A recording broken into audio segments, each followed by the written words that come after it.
Thank you so much for being here. Welcome. Um, so this is part two. I'm gonna go ahead and share my screen. Um, there we go. We'll do just really quick intros again. So my name's Jessie. I use she, her pronouns. I'm the prevention coordinator with the Washington State Coalition Against Domestic Violence and Sexual Assault. Neelam, do you want to introduce yourself? Sure, thank you. Good afternoon, everyone. My name is Neelam Kaki. I work with API Chaya as coordinator of the Peaceful Families Task Force, and it's wonderful to be here. Thank you. And hi there, I'm Ward Ryan. I'm the Senior Prevention Strategist with the Washington State Coalition Against Domestic Violence and Sexual Assault. It's great to be here with you all. Yeah. Yeah, thank you, everybody. And we have some awesome guest speakers with us here tonight as well. But they'll get a chance to introduce themselves in just a second when they talk about the programming of Mother Africa. But still wanted to give a huge amount of gratitude and thank you to them for being here, Risho and Geelong. I'm going to go ahead and share my screen so we can jump right in. Thank you all so much again for being here and spending some of your evening with us. This is part two of our two-part community conversation around domestic violence and sexual assault. So part one, we covered kind of an overview of what we mean when we say domestic violence and sexual assault, the impacts that it has, as well as the legal side of things. And then we ended by talking about the public health side of these issues, as well as what prevention looks like. So tonight we're going to focus much more heavily on resources and what resources are available, what they look like, some examples of resources, just so that folks ideally are going to walk away feeling like they have a really solid idea of what resources are out there and available. So I'm going to pass it over to Ward to get us started with talking about some best practices for supporting survivors to kick us off. Awesome. Thank you, Jesse. I think when it comes to supporting survivors, if you can, I think the empathy rule really applies in terms of like, imagine yourself being in probably one of the most vulnerable positions that you would ever be in, and what would you need in that from other people in your life. And I think this first one is just so critical. It can seem almost kind of trite, but it is so to be believed by some other human when you yourself have been doubting your own reality, and likely the person that's been engaging in a pattern of harmful behavior with you has also been saying, no, you're crazy, it's all about you. If you just didn't do X, Y, or Z, then I wouldn't have to be X, Y, and Z, and you could be blah, blah, blah. And like, I think you're losing your mind. So having someone who's outside of that dynamic, outside of that kind of it takes on a life of its own, right? And someone that can be outside of that and say, you're not crazy, and you're making total sense to me, and I totally believe you, has just such an affirming, solid ground kind of experience for somebody. It like puts your feet on solid ground, so then you can start to begin to plan for what you need, right? And so don't ask them questions like, well, did you say, what did you do, right? Like when we start to engage in that doubtful questioning, which is human nature, right? Like it is totally natural to be like, well, why would somebody who claims to love you do that to you, right? Like, what did you do, right? Like it's normal to have our logical brain kind of take over in that regard.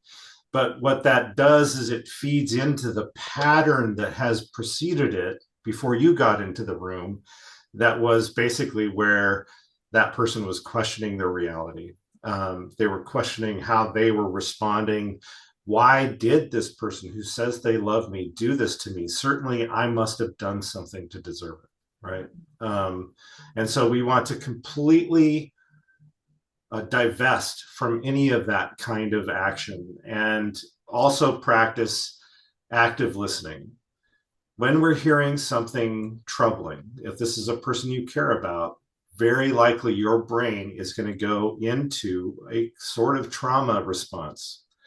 And our tendency when we're in fear is to start looking for the extremes, right? Or to start solving problems. Where's the exit? How can I get out of here? That's kind of what's going on in our, subcortical brain. And so it requires us to, if we really care for this survivor, to really focus in and to really engage in the present conversation.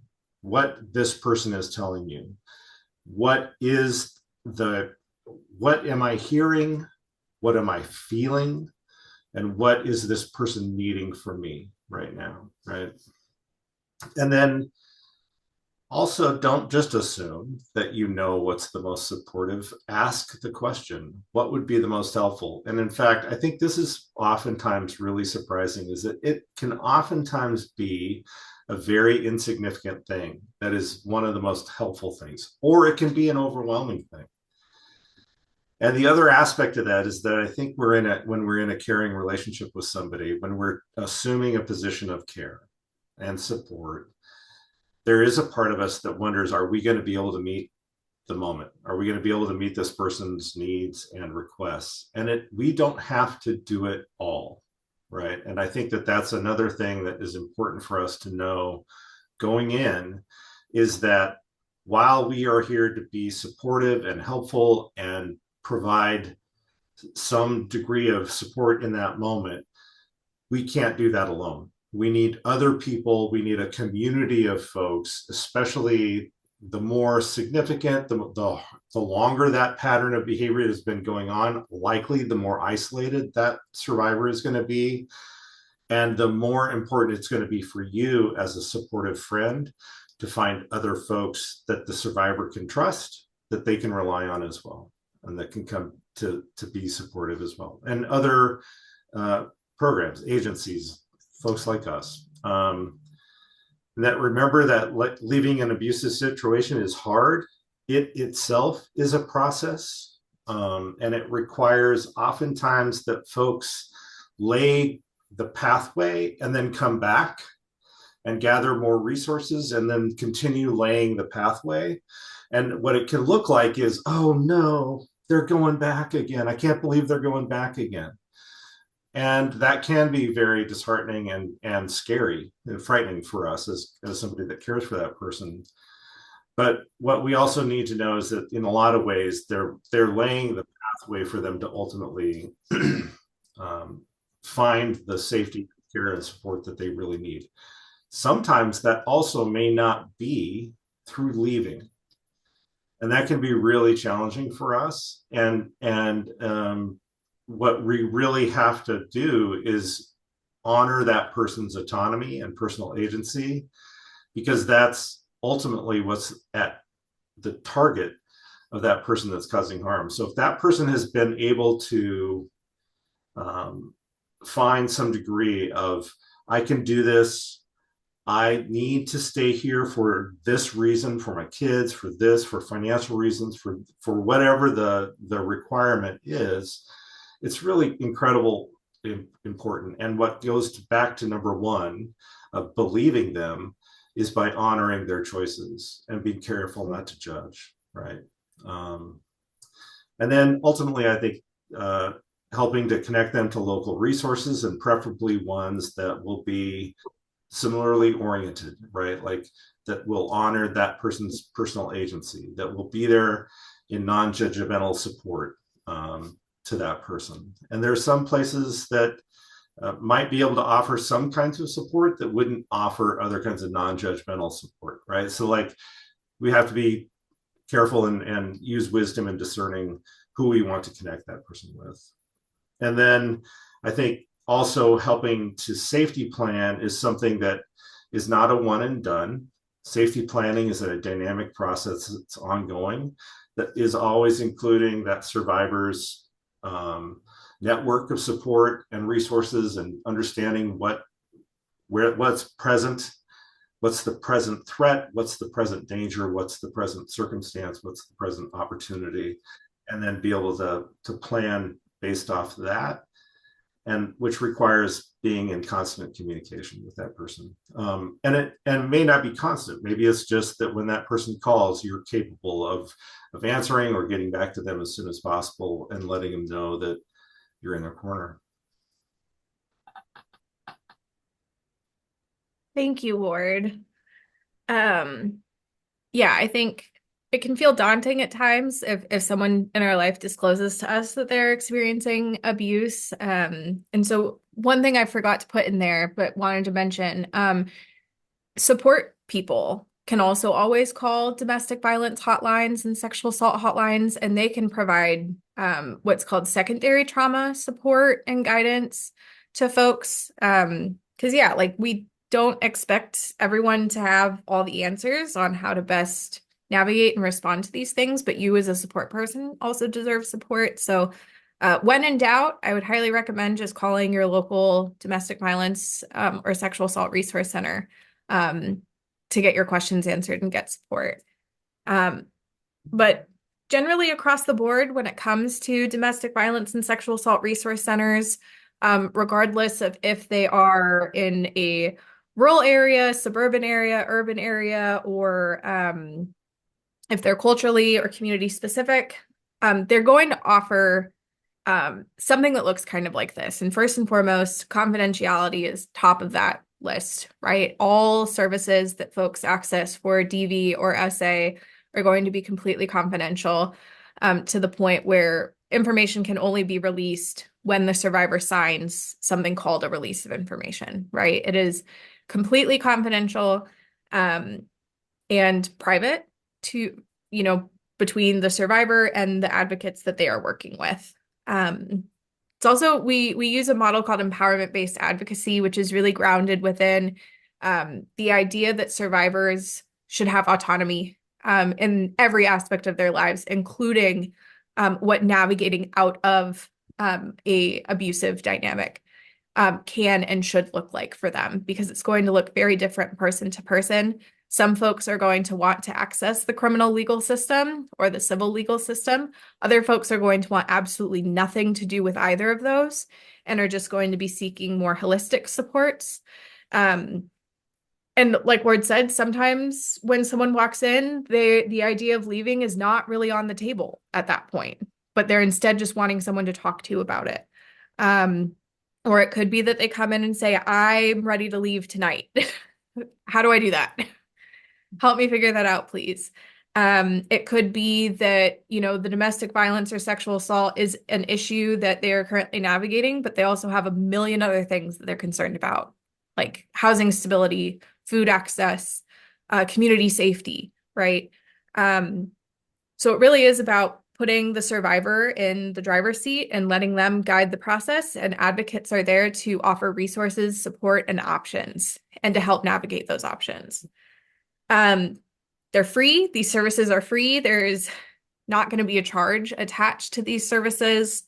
Many domestic violence and sexual assault agencies are culturally specific, and many agencies that are more general resource agencies are going to have culturally specific and language specific advocates on their staff, right? There are LGBTQ specific advocates. There are advocates across racial and ethnic groups, across languages.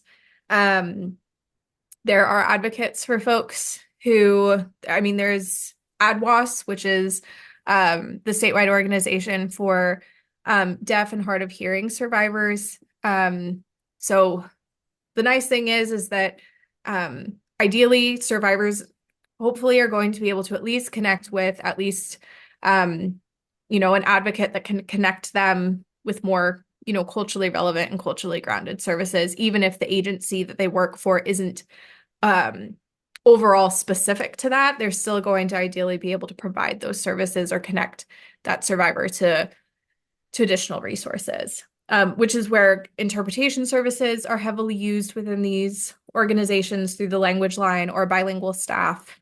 And then just some of the resources that DV and SA agencies offer are things like legal resources and support, again, if a survivor wants to go that route, financial support when it's available, housing support. This can look like shelter, like emergency shelter, transitional housing, longer term housing options, and assistance, rental assistance. We know that the leading cause of homelessness among women and children in Washington state is fleeing domestic violence.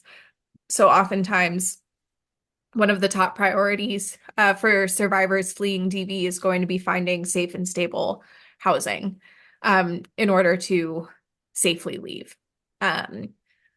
Mental health supports are also something that are widely offered. Systems navigation, again, like I said, for many survivors, the domestic violence or sexual assault is just one issue that they are navigating, and they could use some support navigating resources for other things going on in their lives. And then support groups. There's a lot of different types of support groups, a lot of different iterations for it. Oftentimes support groups are offered in specific languages or are culturally specific. Other ones are a little bit more broad. But yeah, most agencies are offering some type of ongoing support group.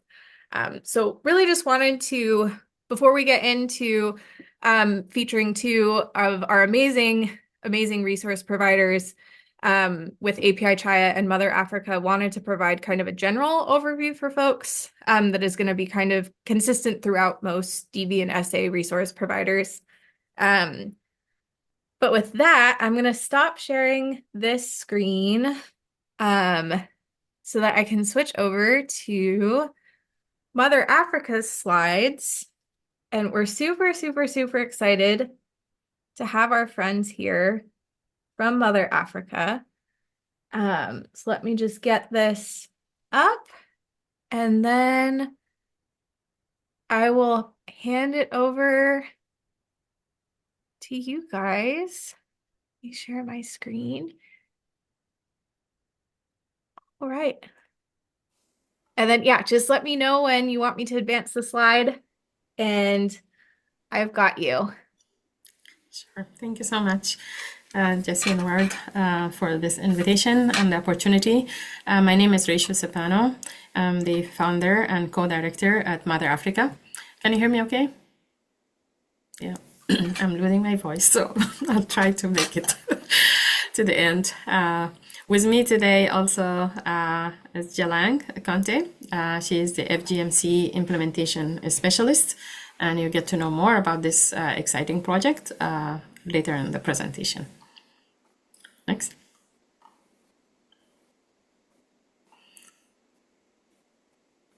Yes, the Mother Africa mission is to support African refugees and immigrant women and their families to reach their highest potential. I started this organization in 2004, actually when I was working as a domestic violence victim advocate at that time here in South King County. And I was just inspired by the work that is happening to serve community, but I also noticed the gap of services, specifically the culturally and linguistic appropriate approach to support our community. So that's when I started Mother Africa, and now we are a well-established nonprofit organization serving many communities. If you can go to the next slide.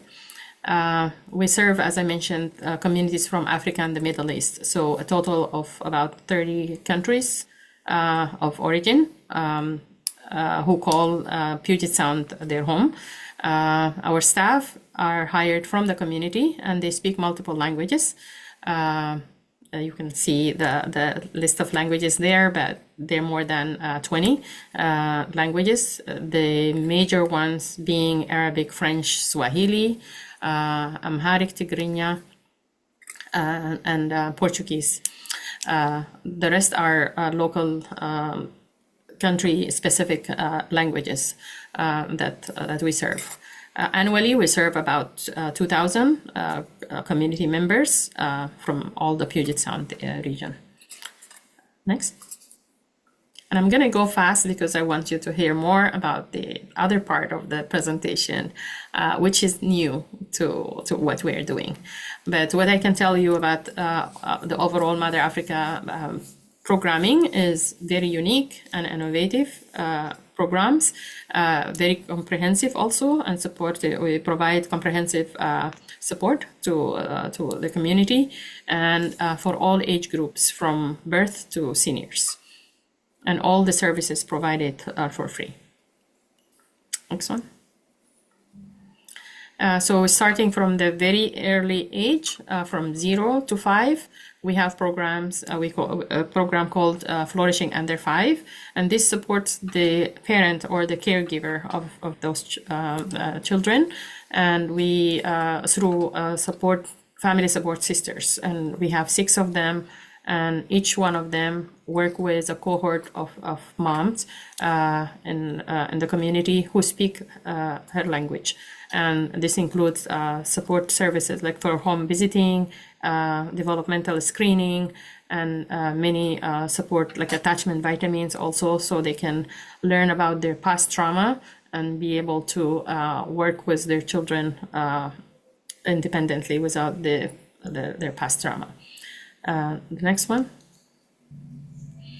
The next age group is from 6 to 17, and we support them with the youth program, development program, which include a lot of activities from summer camps and soccer camps and swimming and drowning prevention, basketball, hiking, you name it, depends on the season. We engage them and we have now after school program actually so they can learn more also about the culture and languages and different countries within the continent of Africa, and they can exchange knowledge and share information with each other at that age group.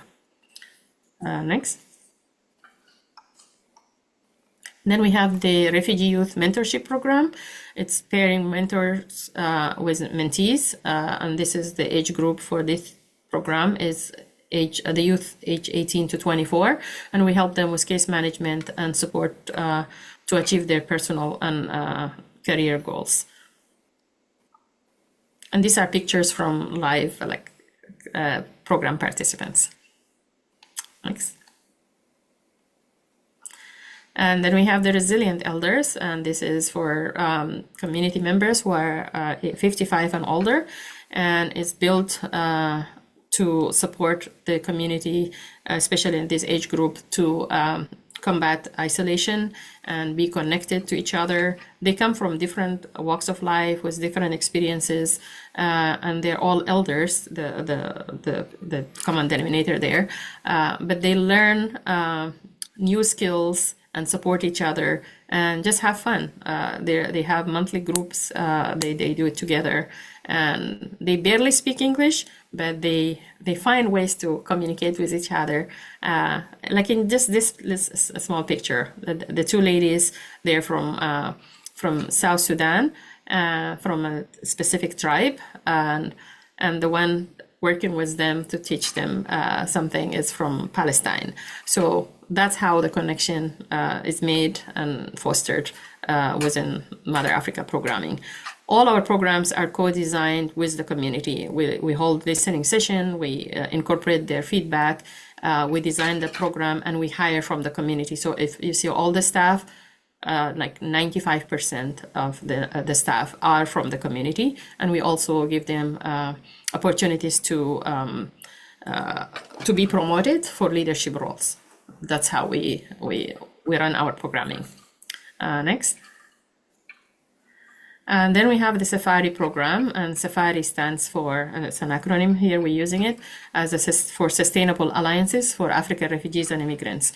We want to connect community to existing resources, not by just giving them a number to call, but also by warmly connecting them to NELAM and API Chaya, for example, because our community face a lot of barriers, including language barriers, of course, and cultural barriers. And sometimes it's very hard for them to seek help or ask for help to begin with, because the people don't understand them and don't support them the way they are culturally supported. So our staff do outreach, they do peer support and case management and advocacy and referral as needed to different programs that we build strong relationship with them. Next one. And one of our programs also is economic empowerment, and this is all about financial belonging, because our communities sometimes come here and they have little or knowledge about the financial system in America. They want to start a business, they want to grow their business, they don't know how. So we offer cohorts for small business development, and when they finish the cohort, they receive a certificate, as you can see in the picture, and also they receive seed funding, $1,000 to invest in their own project that they selected to do.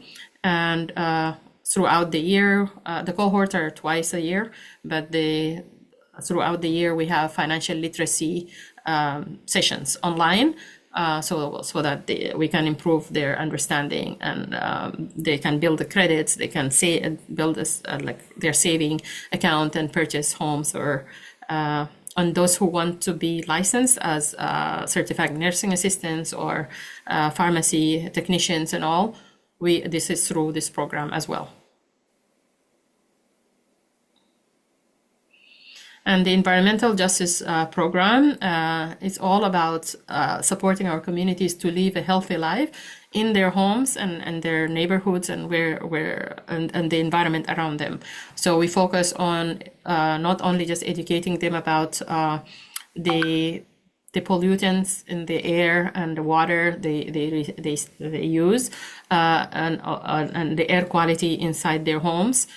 We give them the information, and we also give them the tools. So for improving the home indoor air quality, for example, after we teach them about it, how to keep it clean, we give them air purifiers, for example, and or special vacuums that doesn't create dust and all of that. We show them how to clean their homes using safe products, not products that can cause harm and sickness in the house. And also in that same program, we support communities to build their own, learn how to grow their own food and compost the food waste, and everything related to that food cycle.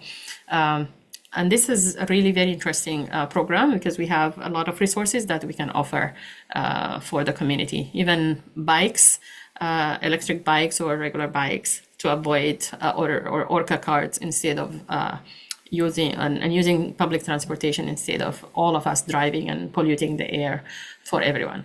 So it's raising awareness and giving them something tangible that they can also use.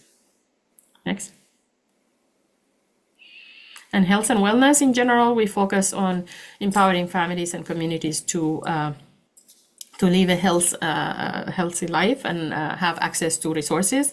Once a year, we host a resource fair, and I invite everyone who's participating to join us. It's usually the first Friday of October, and we bring over 30 providers into one place where community can access a lot of resources, and we try to make sure that we invite everyone.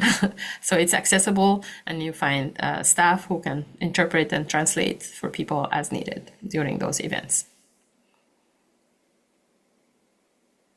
And in regards to domestic violence, we host educational sessions and workshops, mostly virtual, to different language groups, because as you know, as I mentioned earlier, we work with multiple communities who speak multiple languages.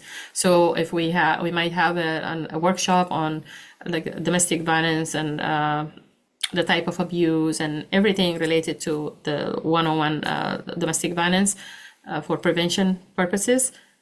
in French. So on a lot of people, the presenter and the participants will be French speakers, and so forth for other languages that we have. We also do training for community leaders, and we just had one 2 weeks ago, so that community leaders, when they receive a call or somebody from the community reach out to them, they are prepared to respond and be and with understanding and belief, as you mentioned earlier in your presentation. We also did financial literacy sessions for survivors, because we know how hard it is to be a refugee or immigrant and be in a domestic violence situation, or and understanding everything that you need to do to survive that situation, especially financially speaking, because it's just adds a different layer to the challenges that a survivor can face. We offered healing circles for survivors as well, in partnership with Common Threads project in New York, and this is like writing their story in a story cloud, as you can see in a small picture there. They don't have to talk about what happened or anything, but just as part of the therapy, they are able to express that in a different way, and this is very successful also type of healing circles. Next one. I think the next one will be, yes, and besides doing the direct services, we're also focusing on changing policy and systems, and that's why we attend or participate actively with Whiskeriv when they go to Olympia, and we partner with other organizations also to advocate for the needs of the community of our refugee and immigrant communities, because we want legislators to understand who we are and what our needs are when they make decisions that concern our community. And then I'll pass it on to Jalan. Thank you.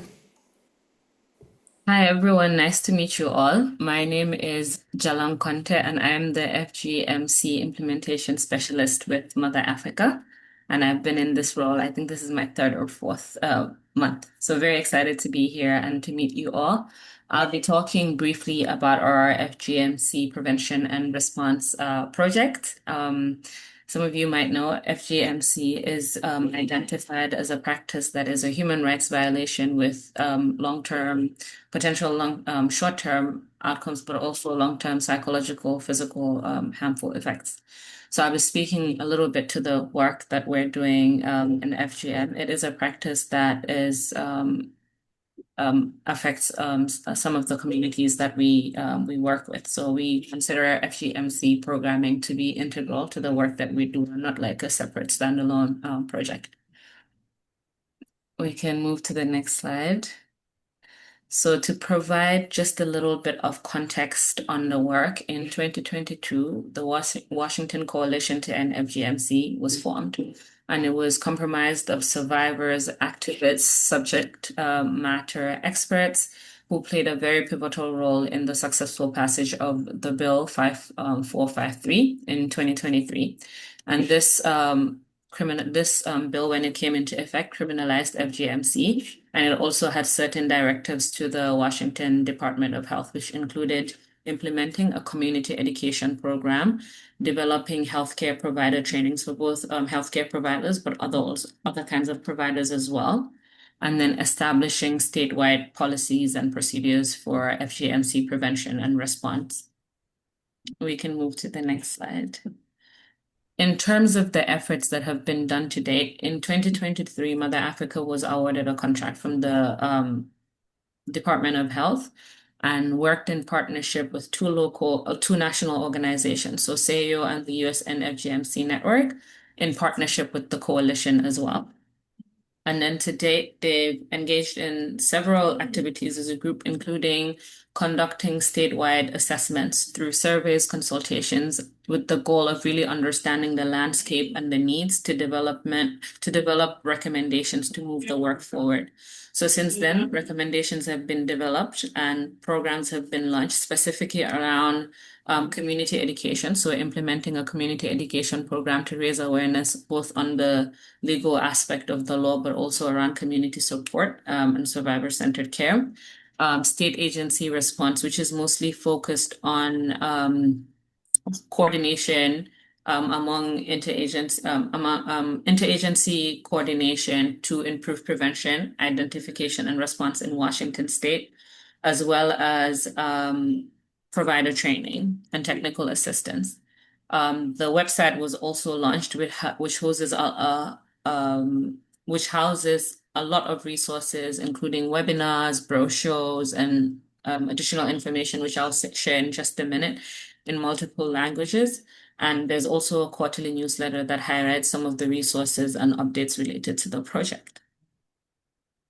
Next slide, please.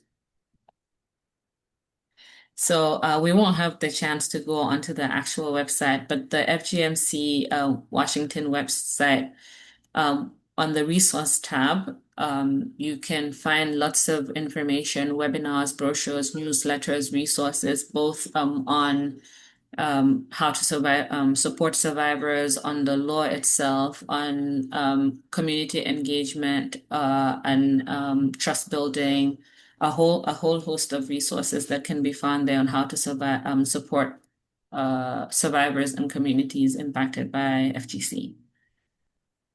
So maybe we can drop the link in the chat as well for that.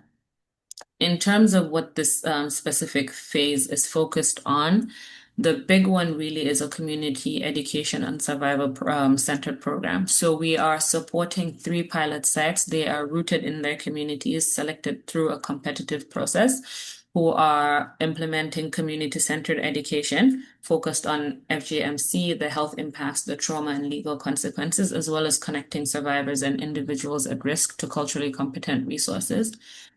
I would say that this project is ongoing and has been very amazing because we have pilot sites doing the work who are rooted in their community, but we also have a community advisory board that's supporting this work. So it's been a learning process for Mother Africa, for the community advisory board, and for pilot sites all combined, where we have learning sessions, we're reviewing education materials together to ensure that they're trauma informed, that they're survivor centered.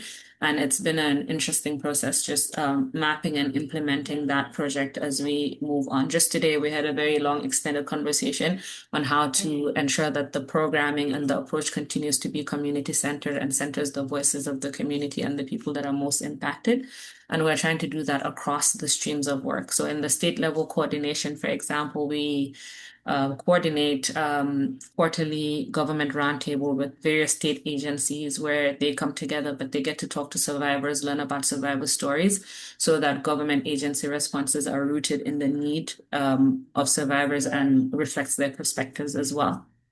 We're also supporting FGMC training, so launching training for providers, supporting law enforcement and different other kind of providers like healthcare providers, mental health, educational providers, the criminal justice system, etc.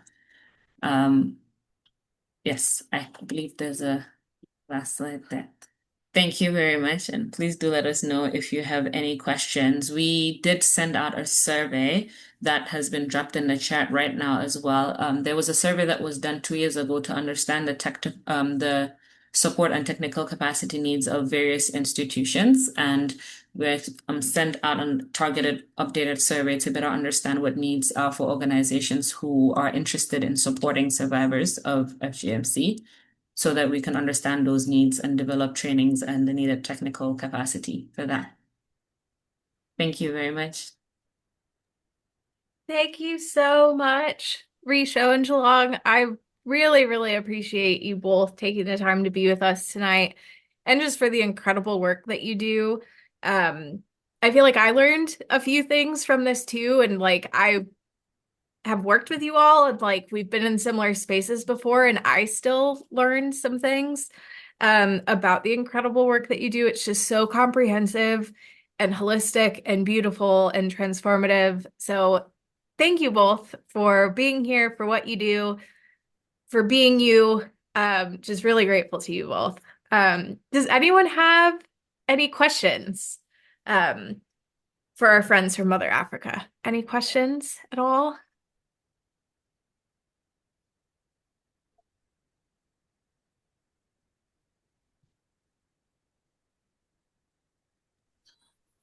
I'll say that I love that your health and wellness fair is the first day of Domestic Violence Awareness Month. I think that's the best way to do that kind of awareness. Awesome.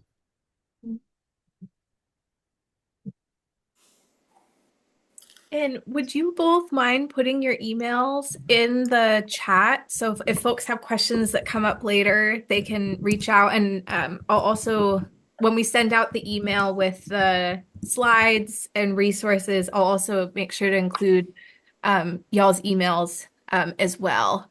That way folks can reach out. But I'll give one more quick second to see if there's any questions.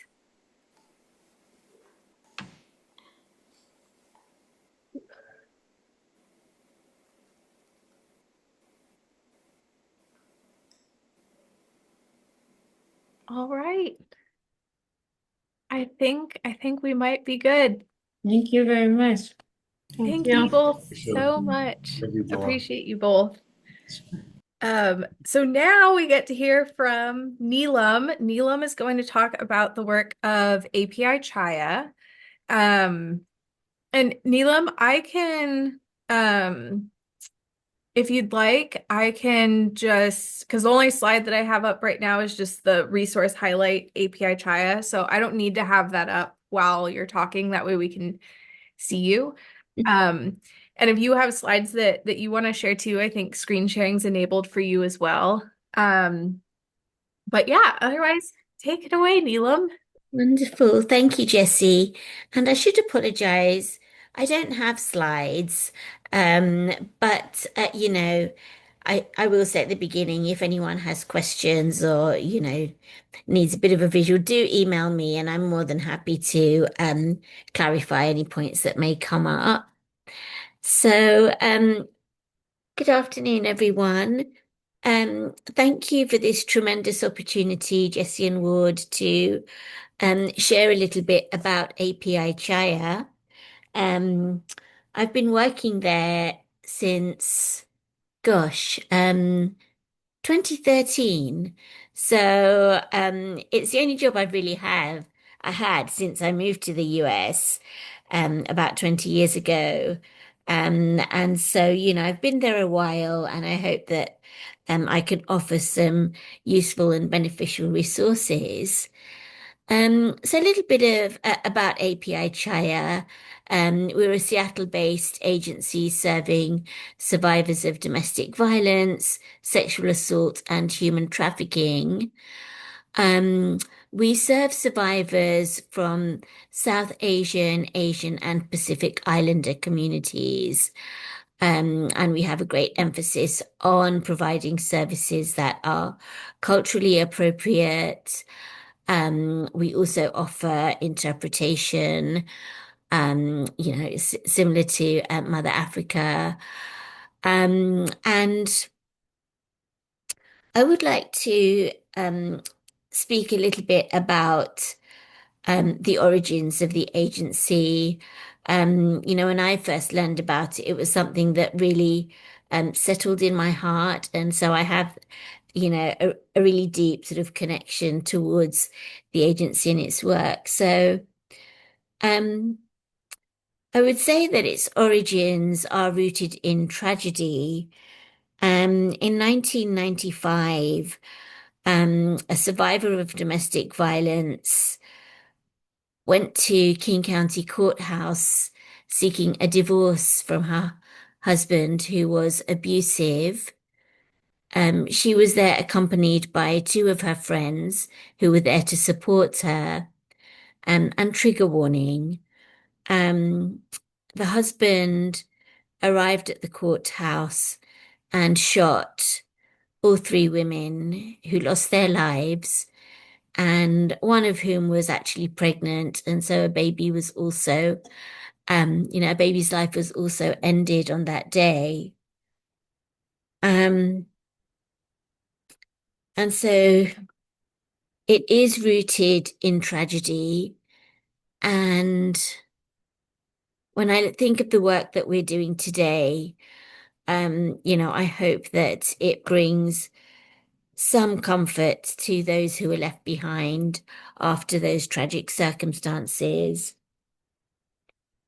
So some of the services that we do offer are our helpline, where survivors can call us, speak with an advocate and obtain resources, including legal resources, because what I've learned through the work is that there seems to be a great need actually for survivors to be able to access legal resources that are both accessible and affordable. And so we have a connection with Northwest Justice Project, and they have amazing attorneys. And so if a survivor calls our helpline, speaks with an advocate, and is in need of legal resources, then we can direct them, to Northwest Justice Project, where hopefully they can then receive the support that they need. So as well as the helpline and survivor support, API Chaya also has a community organizing component, and that's where my role fits in. I'm coordinator of the Peaceful Families Task Force, which involves working within faith-based communities to raise awareness around domestic violence, to offer support to survivors through various means. And one of the highlights of the program is really a focus on domestic violence prevention. And that's something that we do know, that domestic violence can be prevented. It is a long process. And again, it really begins at the roots. But one of the programs that I coordinate is called Bonds of Kinship, which is a program that cultivates positive family relationships within an Islamic framework. And what the research tells us is that positive family relationships can be amongst the top factors that prevent domestic violence. So whether we're thinking about positive communication skills or educating parents and caregivers about effective discipline strategies that they can employ in order to avoid physical punishment.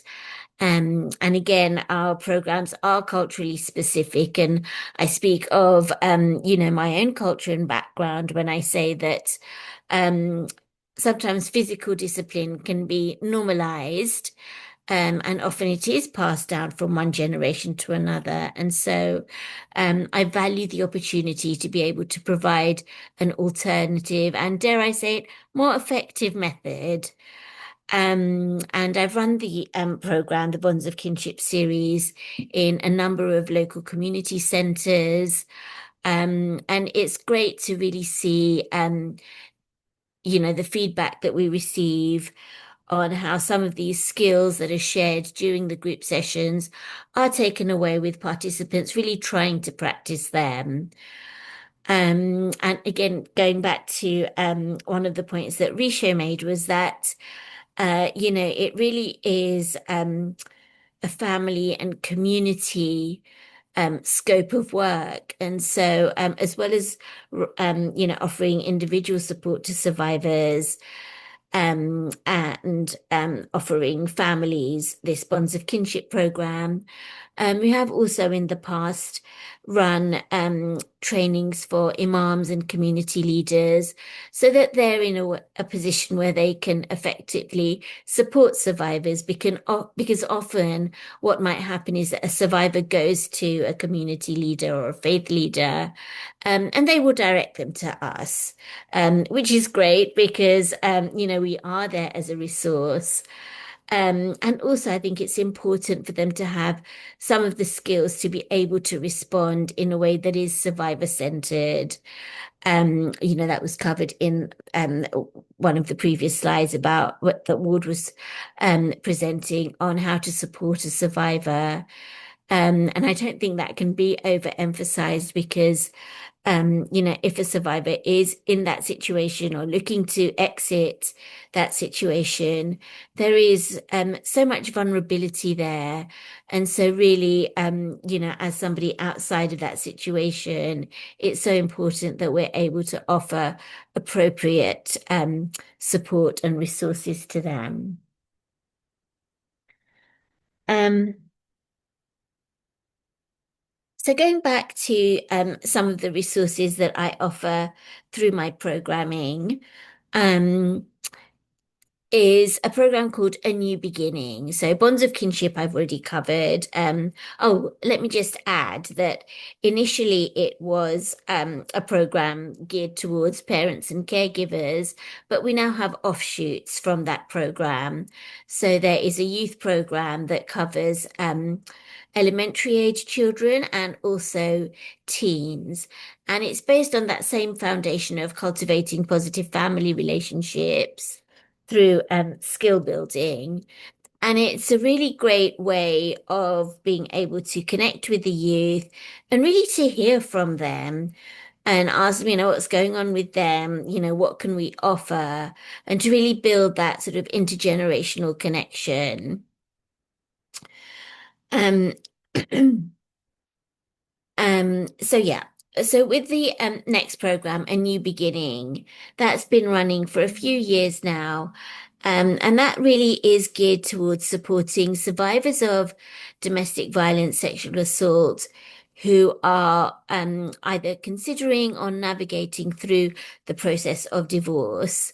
And again, this is a faith-based program, but it's open to anyone. So anyone who, is feeling vulnerable or in need of some community support is welcome to join.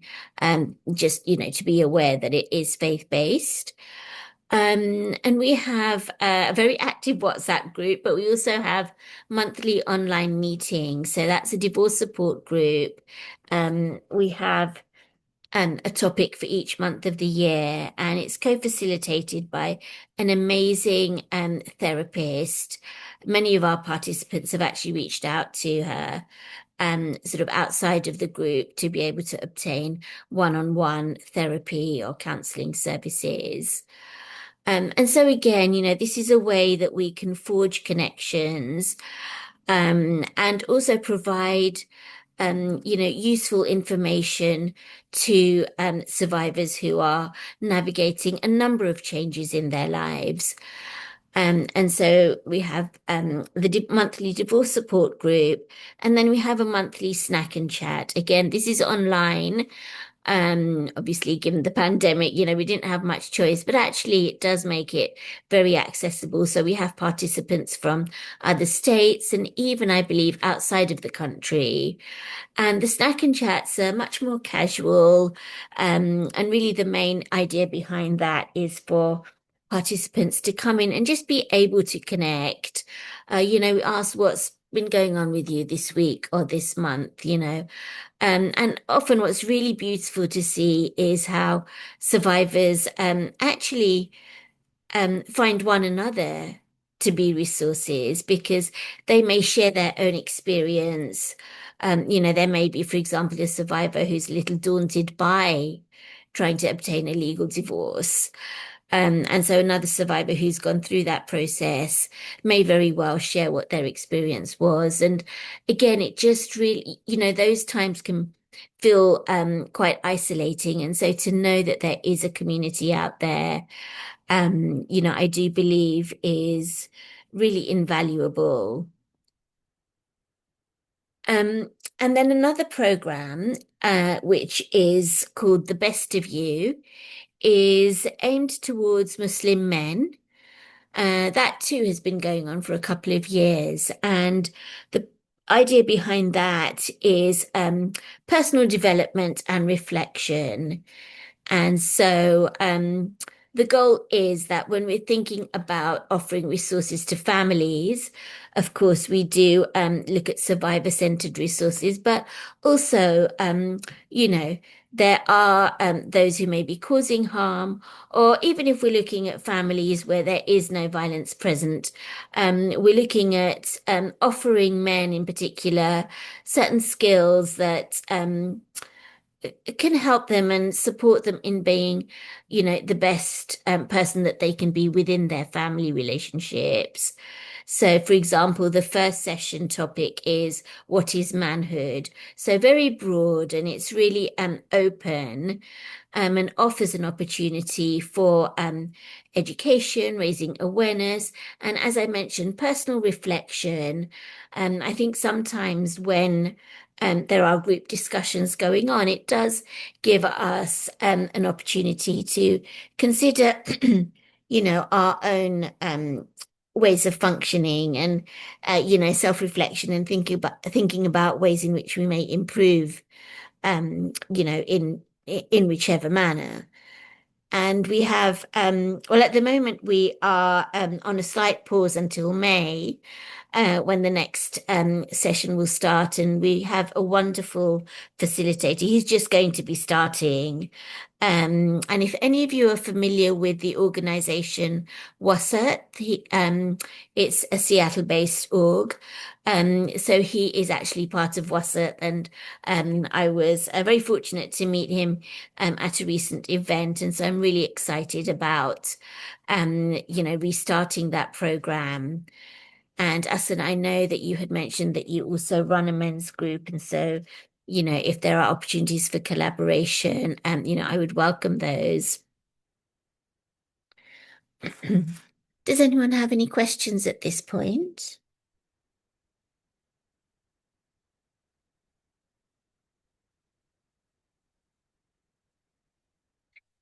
Okay.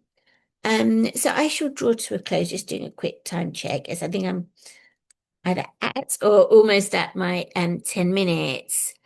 What I did want to end with as well is, I mentioned when I started the presentation the origin story of API Chaya, and each year we hold a vigil in memory of the three women who were killed. And this year it happens to fall on Thursday. It's at the King County Courthouse. And, if anyone is interested in joining, then you are more than welcome. It is a beautiful and very poignant event, and something that really sort of holds our agency together. Um, and I think, certainly again, speaking for myself, really centers compassion when carrying out the work. And so, I do plan to be there and look forward to seeing any of those here who might also be able to join. Um, and with that, I will add my email address into the chat, Jessie, as you had requested. And I think, unless there are any questions or concerns, I can draw to a close. Thank you very much, everyone, for your attention and for all that you do. I truly appreciate being in spaces like this, and it's so humbling to just see the fabulous work that is being carried out. And as I mentioned before, may it bring benefit to all who seek support and resources. Thank you so much, Neelam. We're really Yeah. fortunate to have you. You've been in this work for a long time, doing really phenomenal, great work in the community for a long time. So thank you so much for your contributions. Oh, it's a pleasure. And thank you, Wood, because you were the one who introduced me to this work when I was volunteering at LifeWire. So I do feel indebted to you for bringing me into this space. Oh, well, thank you so much.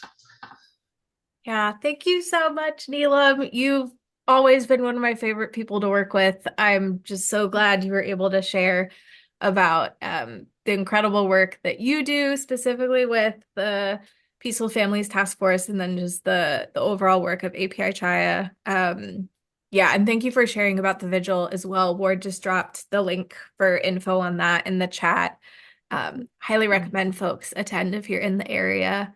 Does anyone have any questions for Neelam before we move on?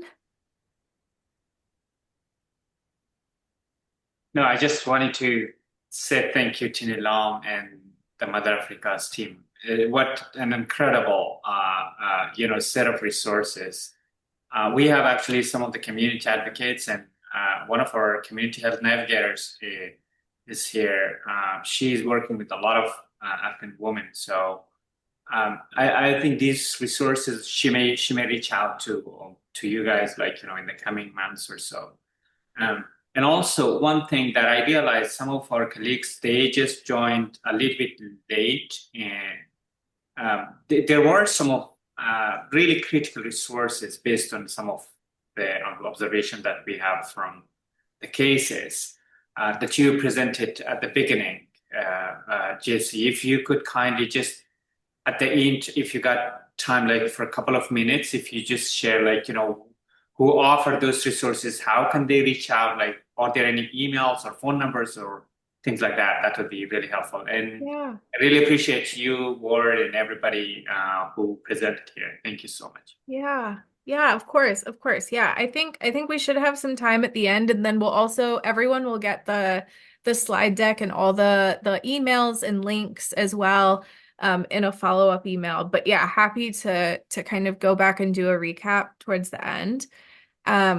I'll go ahead and share my screen really quick. Now we're just going to cover some additional resources throughout Washington, as well as more regionally specific to Pierce and King County. So we wanted to highlight REWA, or the Refugee Women's Alliance. They are a nationally recognized nonprofit that provides a really holistic host of services to help refugee and immigrant women and families thrive and get the support that they need and deserve. So they work with several different culturally specific communities, and they really kind of focus on really ensuring that folks are met where they're at, and that resources are provided to them in a way that feels supportive and holistic for whatever somebody's journey is going to look like once they settle in the Seattle area. And from their website, they mentioned that all their services are designed to quickly and effectively help stabilize folks, first and foremost, increase language access, and improve access to basic needs like employment and housing. They also do have domestic violence services as well. They have early learning centers for youth, employment support, immigration resources, housing support, youth-specific programming, to name a few. So really wanted to make sure that we highlighted REWA. In the resource document that folks will get in the follow-up email, there's a link to their website for more information. But in addition to REWA, there's also One America. They are another culturally specific organization that is really focused on leadership development as well as grassroots organizing to push for policy change, mobilize civic engagement, and advocate for systems that welcome and include immigrants at every level within our society. And immigrant and refugee community members, like the folks that work at One America and organize with One America, really, kind of lead that movement, right? For immigrant power and collective change. Again, this is language directly from their website. The links for this org will also be shared. But just another really great culturally specific resource in Washington State. And then, Ward, do you want to talk about the Somali Family Safety Task Force? Yeah, the Somali Family Safety Task Force is a Seattle-based organization based out of New Holly neighborhood. Been around since I think 2006, and really a by and for organization.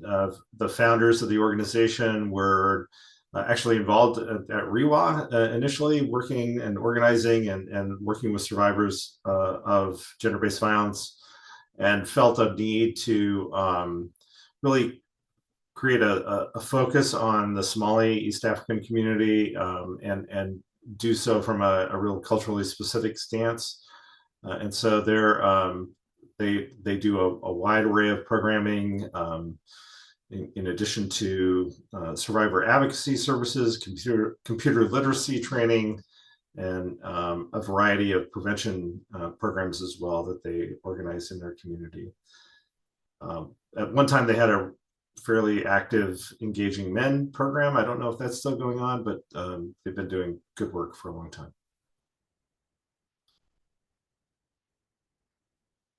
Thank you, Ward. And then we've also got, so we're going to breeze through these a bit quickly, just because, again, you'll get access to all this information in the slides in the resource guide. But we did want to highlight some additional resources specific to King County.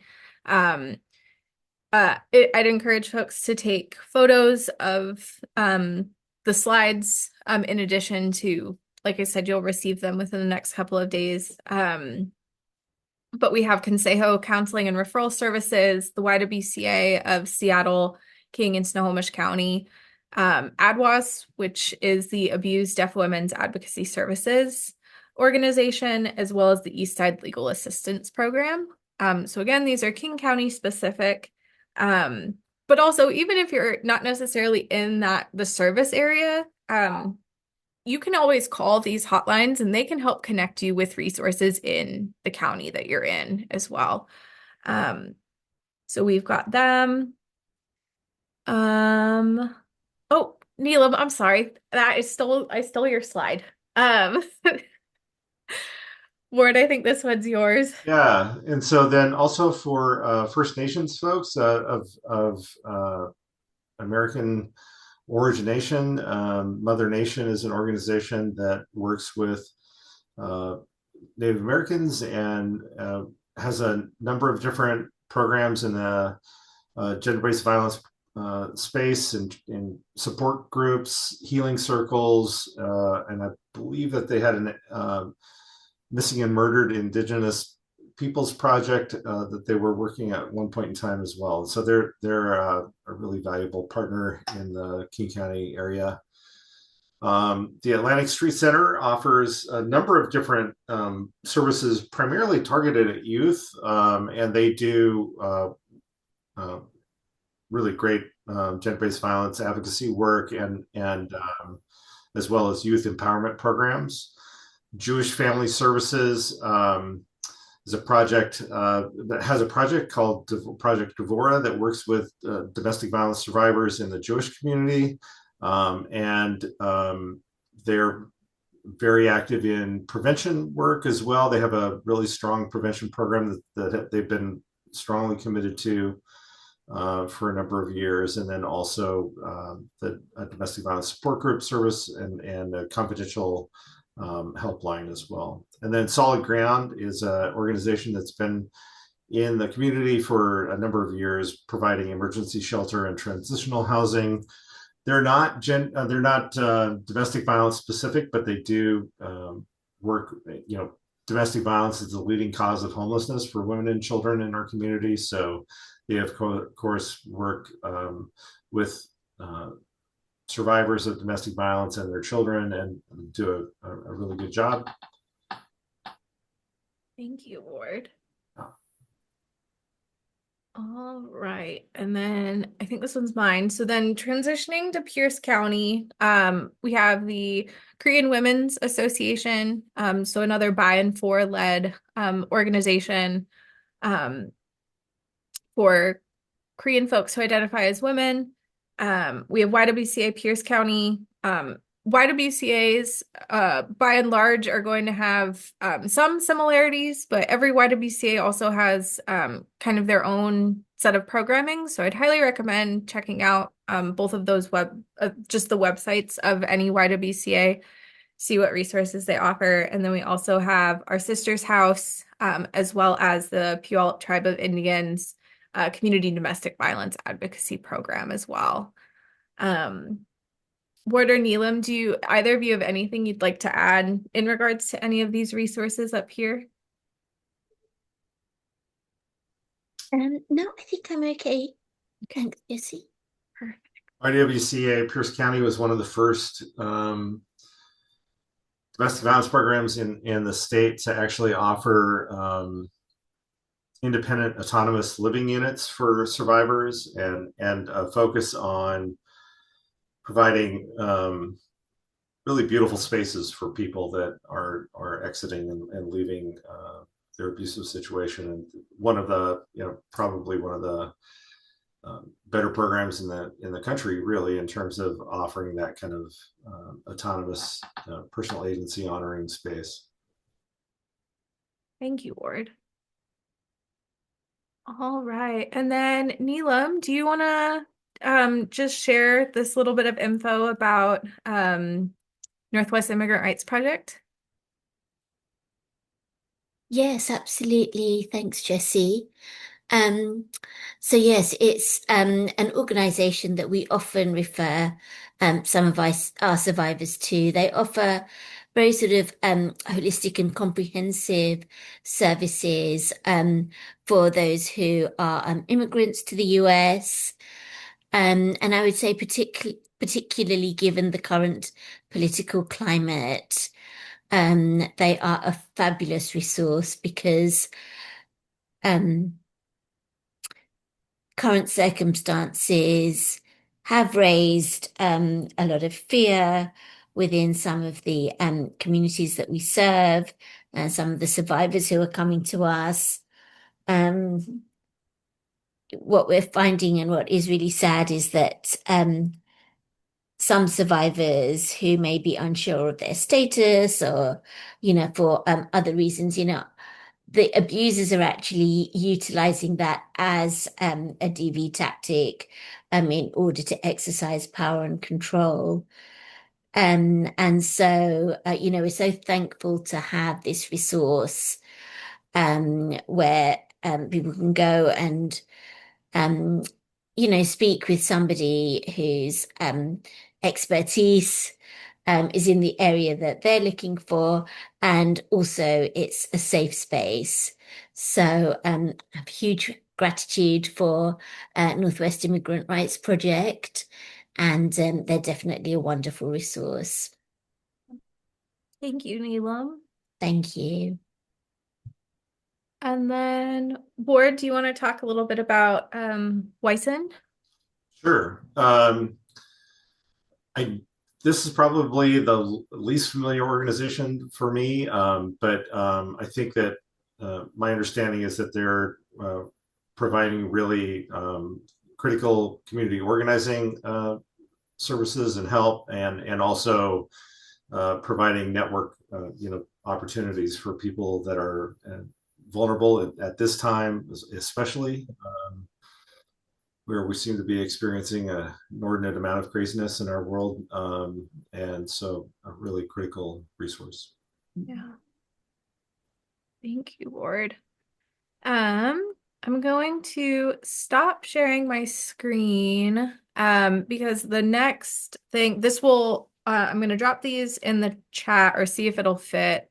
But this will also be going out in the follow-up email with the resource document, but also wanted to make sure that we shared some resources on around Know Your Rights, particularly around immigration. Hopefully okay, perfect. Okay, it's sent. Like I said, you'll receive these later, but wanted to make sure that we got this info to folks now. This is not an exhaustive list at all, but also didn't want to overwhelm folks. But great resources here, particularly around navigating these systems and the rights that immigrants and refugees have when it comes to navigating systems. We recognize within the field of domestic violence and sexual assault work that folks who are survivors of those issues are not, again, like I mentioned, not just experiencing domestic violence or sexual assault, right? Like they We are multifaceted humans with lots of different identities, navigating lots of different systems and barriers. And so we'd be remiss to not mention these additional resources as we're talking about domestic violence and sexual assault within immigrant, refugee, and diaspora communities. So we'll be sure to send out all the resources that we mentioned with links to their websites. And then folks will also, like I said, get the slide decks as well as all of our emails. But I'll go back up briefly to kind of cover some of the things that we talked about at the beginning, particularly around best practices for supporting survivors, as well as kind of some general information about what accessing DV and SA services can look like. So first and foremost, the most important thing that we really lead with and encourage folks to do with survivors in their lives is believe them. Oftentimes, one of the biggest reasons that folks do not disclose or come forward about the harm that they've experienced is out of fear that they just won't be believed, or they'll be questioned or judged.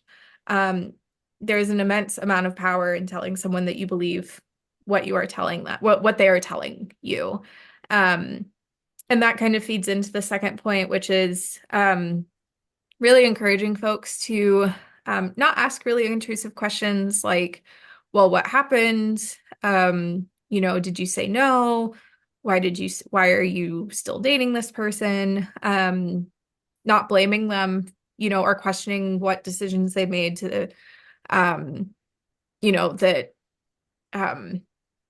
we might assume might have led them to that situation. Really just making sure that, we're not prying or asking intrusive or judgmental questions. Active listening is really important too. So just the practice of listening to understand versus listening to just respond. And also asking what would feel most supportive of them, right? Like sometimes we might think we have an idea of what would be most supportive and it might not be fully accurate. So just giving folks the opportunity to name for themselves what would feel helpful. One of the most challenging things for a support person to navigate is the recognition that leaving, particularly a domestic violence situation, is incredibly complicated, incredibly nuanced, and very, very hard. It takes on average about 7 times for a domestic violence survivor to fully leave a domestic violence relationship or situation. And it oftentimes just involves a lot of very complicated feelings, emotions, experiences. We could do a whole training on why it's so hard to leave these dynamics and situations, but just recognizing and remembering that it's not as easy as just leaving, right? Particularly if there's financial abuse going on, and the person that's being abused has been cut off to financial resources and means. Something that's really helpful is connecting folks to local resources, helping them figure out what those local resources are, offering to drive them to those places or be with them when they call, if that would feel helpful. Helping them identify a safety plan. This is something that domestic violence and sexual assault advocates often do, but it can be helpful for support people within the survivor's life to be aware of those safety plans as well. And then just staying in communication, and that can look, very different depending on what the situation is, but just offering to stay in communication, whatever that might look like. And then lastly, these are all the things that you can expect to find within domestic violence and sexual assault agencies. They're confidential and very private. Your information is not going to be shared unless a release of information is signed, and then it's under very specific circumstances. It's really grounded within what the survivor themselves wants and needs, as opposed to what an advocate might think they need. They're free. They're often culturally specific, and offer interpretation services either through the language line or bilingual staff. and bicultural staff. And agencies can offer, this isn't an exhaustive list, but they're quite common. So legal resources and support if a survivor wants to go that route. Many of them don't want to, and that's okay. There's other things that advocates can help with, such as financial support when the funds are available, housing support, mental health support, navigating other systems, because again, as we mentioned, we know that oftentimes domestic violence or sexual assault is just among many difficult situations the survivors navigating. And then there's also support groups. And some support groups were mentioned by Risho, some of the support groups they offer at Mother Africa. But that's just a quick overview. If folks have additional questions, yeah, Neelam, I will make sure to include that flyer Thank you. in the follow-up email, of course. Thank you. I've just popped it into the chat too, but I thought email might be a better means. Perfect. Yeah. Let's put all of our emails in the chat because we are getting close to our time, and I want to make sure that folks are able to carry on with their evenings with whatever plans folks might have. But please, please, please feel free to reach out to Ward, Neelam, or myself with any questions that you might have about any of the content that we shared, just in general about domestic violence or sexual assault, or any of the resources that we talked about as well.